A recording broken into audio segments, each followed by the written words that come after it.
DC ஸ்டுடியோஸோட கிளேஃபேஸ் movie shooting start ஆகி போயிட்டு இருக்கு. செப்டம்பர் 2026 ரிலீஸ் டேட் கொடுத்துருக்காங்க. இப்போ இந்த மூவியோட செட் ஃபோட்டோஸ் ஒரு சிலது லீக் ஆயிருக்கு. மேட் ஹேகன்ஸ் வெர்ஷன் ஆஃப் கிளேஃபேஸ் அப்படின்ற கேரக்டர் நடிக்கிற ஆக்டர் டாம் ரைஸ் ஹாரிஸ் ஒரு மூவியோட ரெட் கார்பெட் ப்ரீமியரில் கலந்துக்கிற மாதிரியான செட் ஃபோட்டோ தான் அது.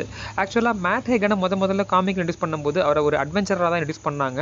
அவர் ஒரு ஹாலிவுட் ஆக்டர் கிடையாது. பட் பேட்மேன் த அனிமேட்டட் சீரிஸில் தான் அந்த கேரக்டரை ரீரைட் பண்ணி அட்வென்ச்சரர் அப்படின்ற ரோலில் இருந்து ஹாலிவுட் ஆக்டராக மாற்றினாங்க. பட் ஆக்சுவலாக ஹாலிவுட் ஆக்டராக இருந்த கிளேஃபேஸ் வெர்ஷன் யார் அப்படின்னா பேசில் கார்லோ தான். ஆக்சுவலாக ஒரிஜினலாக அவர் அட்வென்ச்சராக இன்ட்ரடியூஸ் பண்ணும்போது அவர் ஒரு எக்ஸ்பெடிஷன் போவார். அங்கே ஒரு கேவுக்குள்ளே ஒரு புரோட்டோபிளாஸ்மிக் பூலில் விழுந்து அவர் கிளேஃபேஸாக மாறிடுவார். பட் அது வந்து டெம்பரவரி ஷேப் ஷிஃப்டிங் எபிலிட்டி தான்.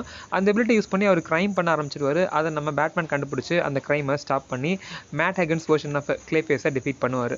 பட் அனிமேட்டட் சீரிஸில் அவரோட கேரக்டரை எப்படி ரீரைட் பண்ணாங்க அப்படின்னா, ஸோ பேசில் கார்லோவோட வெர்ஷன் எப்படி ஹாலிவுட் ஆக்டராக இருந்து ஸோ ஒரு ஸ்கின் க்ரீமை யூஸ் பண்ணி அது மூலிமா ஃபேஷியல் செல்ஸ் எல்லாம் லூசன் ஆகி நம்ம என்ன ஷேப்க்கு என்ன உருவத்துக்கு மாற விரும்புகிறோமோ அந்த உருவத்தை அந்த ஸ்கின் க்ரீம் தருன்ற மாதிரி காமிச்சிருப்பாங்க. அந்த ஸ்கின் க்ரீமை ப்ரொடியூஸ் பண்ணது டேகட் இண்டஸ்ட்ரீஸ். இந்த டேகட் இண்டஸ்ட்ரியோட ஓனர் யார் அப்படின்னா ரொனால்ட் டேகட் அப்படின்ற ஒரு இண்டஸ்ட்ரியலிஸ்ட் தான். ஸோ இவர் ஆக்சுவலாக ப்ரூஸ் வெயினோட காம்படிட்டர். எப்படியாவது வெயின் இண்டஸ்ட்ரீஸை ஓவர்டேக் பண்ணிடணும் அப்படின்றதுக்காக ரெனியூ அப்படின்னு சொல்லிட்டு ஒரு ஸ்கின் க்ரீமை தயாரிக்கிறாங்க. ஆக்சுவலாக இந்த ரெனியூ ஸ்கின் க்ரீமோட கான்செப்ட் வந்து ரெனு யூ. அந்த ஸ்கின் க்ரீமை யார் யூஸ் பண்ணாலும் அவங்களுக்கு பார்த்தீங்கன்னா ஃபேஷியல் செல்ஸ் எல்லாம் லூசன் ஆகி அவங்க என்ன ஷேப்க்கு என்ன அப்பியரன்ஸ்க்கு மாற விரும்புகிறாங்களோ அதை கொடுக்குன்ற மாதிரி சொல்லியிருப்பாங்க. பட் அது சைட் எஃபெக்டாக கொடுக்கக்கூடிய ஸ்கின் க்ரீம்ங்கிறது யாருக்கும் தெரியாது. அடிக்டிவ்னஸை அதிகப்படுத்தக்கூடிய ஸ்கின் க்ரீம்ங்கிறதும் யாருக்கும் தெரியாது. டேகட் இண்டஸ்ட்ரீஸோட அந்த ரெனூ ஸ்கின் க்ரீமை லார்ஜ் டோசஸ் பண்ணால் சில நேரம் யூசர்ஸ்க்கு அது மரணத்தை கொடுக்குன்றதும் யாருக்கும் தெரியாது. ஸோ அதை தான் மேட் ஹேகன் யூஸ் பண்ணி கிளேஃபேஸாக மாறி